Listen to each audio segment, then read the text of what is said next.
Here we have Chapter 7, Lesson 3, work with pages 46 and 47.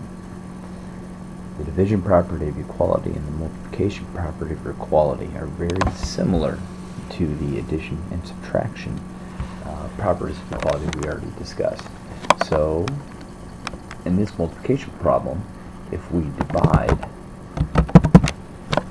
the same number by both sides, we will come up with the same answer. So here I'm going to divide both sides by 2, and I'm going to get the answer that I want. And here A and B, or A equals B. So if C is a non-zero number, then A divided by C is the same thing as B divided by C.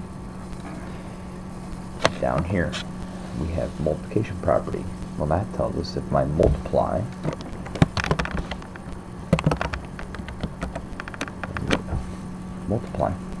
the same number by both sides, then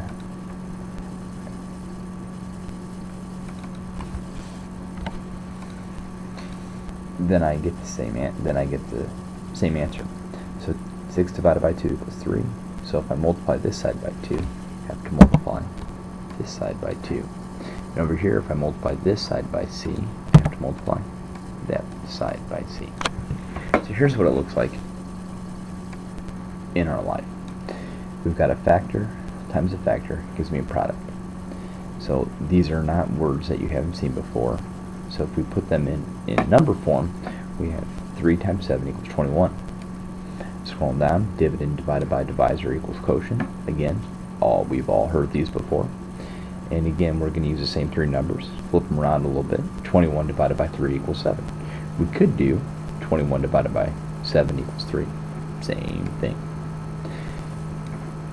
So if we take multiplication terms and put it in a division problem, we'd have the product divided by factor equals the other factor.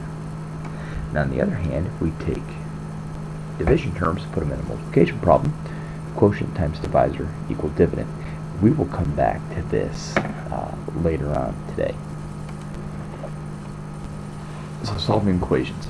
Remember, if I have a multiplication equation, I'm going to divide, because remember my goal is to get my variable all by itself. So I'm going to divide each side by 6. And 144 divided by 6 is 24. So if I plug in 24 to check, 24 does in fact equal 124. Okay. Now sometimes you may need to do the work on the side just to help you out. This one I can do that in my head, so that's why we did so quickly. So here's my equation, and we're going to do this one together just because the division is a little tricky. You haven't divided by a decimal. So I'm going to divide both sides by 0 and 8/10. Okay. So I'm left with P on this side, and I've got to find out what I get over here. So I have 0 and 8/10 divided by, 32 divided by 0 and 8/10. Now, I am not allowed to have a decimal in my divisor. So I have to move my decimal point over, otherwise known as multiplying by 10, and I do the same thing to this side. So now it's 320 divided by 8. And I divide like I normally do. And I end up with 40. So P equals 40. Well, let's multiply to check, just because it's strange and that you haven't seen one of those before. 0, 2, 3, move my decimal point over once. And that is my answer. So go ahead and give the video a pause and try solving this. Well, welcome back. So here, I'm going to divide both sides by 5. And if I divide both sides by 5, I get $7.99.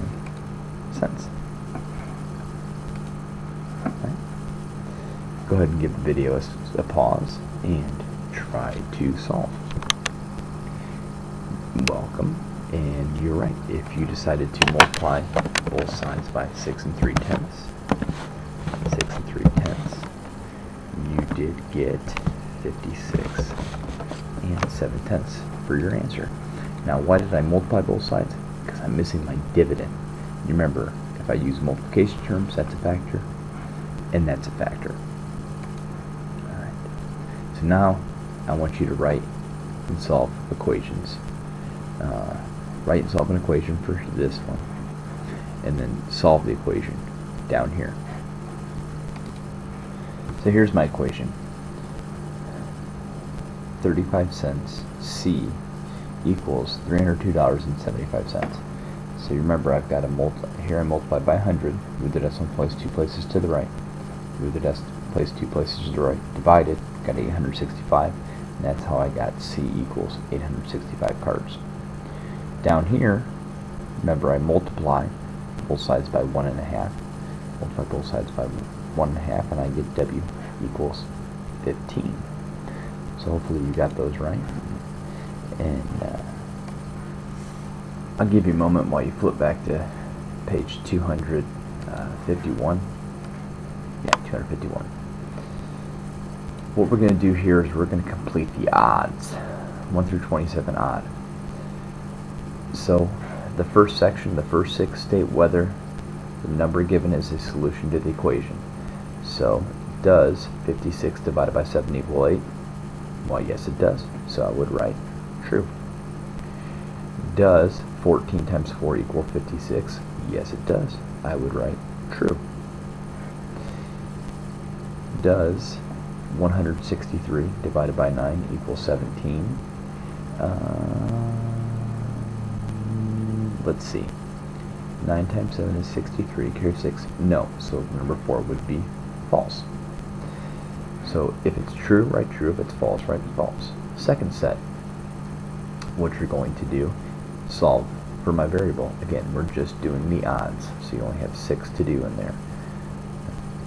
And then you have these 2 stir problems to solve. So you're going to write and solve an equation. So you're going to write an equation and solve an equation.